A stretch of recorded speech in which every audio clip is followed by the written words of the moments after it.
こんにちは、小田よしみです。今日の姫ごはんは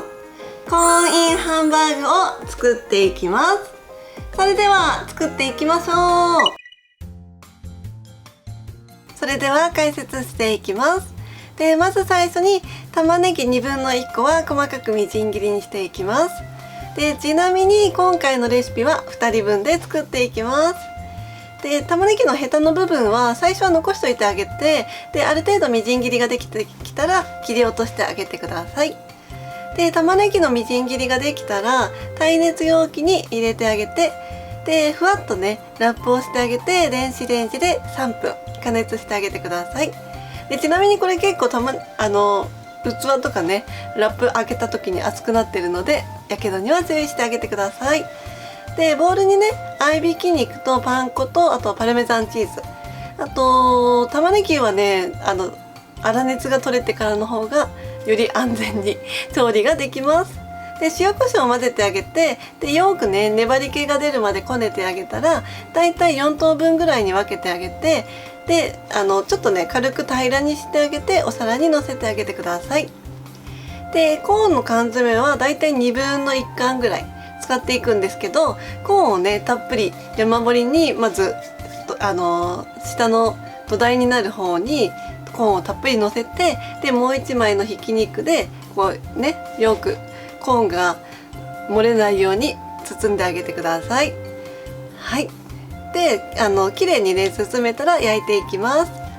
で、フライパンにねサラダ油を入れてあげて、で強めの中火で最初焼き色がつくまでしっかり焼いてあげてください。で、ひっくり返してあげて反対側も焼き色がついてきたらお酒大さじ2ぐらいを入れてあげて、で、はい、蓋がある方は蓋を閉めていただいて、相変わらず蓋がないのでアルミホイルで代用しております。で、これでちなみに真ん中にねコーンが入ってるので火の通りは早めです。で、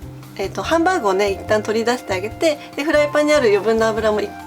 軽く拭いてあげて、でソースを作っていきます。で、トマトケチャップとウスターソースとあとお酒で砂糖を入れてまず軽く煮詰めてあげて、でそこにバターを入れて溶かしてあげてください。で、これでソースの完成。あとは出来上がったねハンバーグにかけていただいて完成です。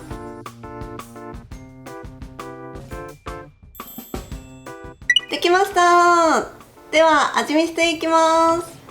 ではいただきます。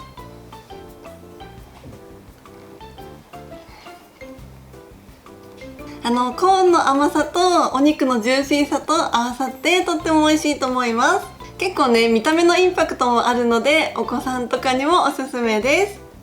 ちなみに食べるときはフォークだけの方が食べやすいと思います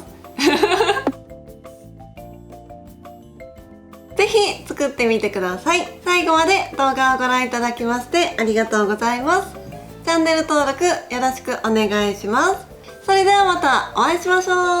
さようなら。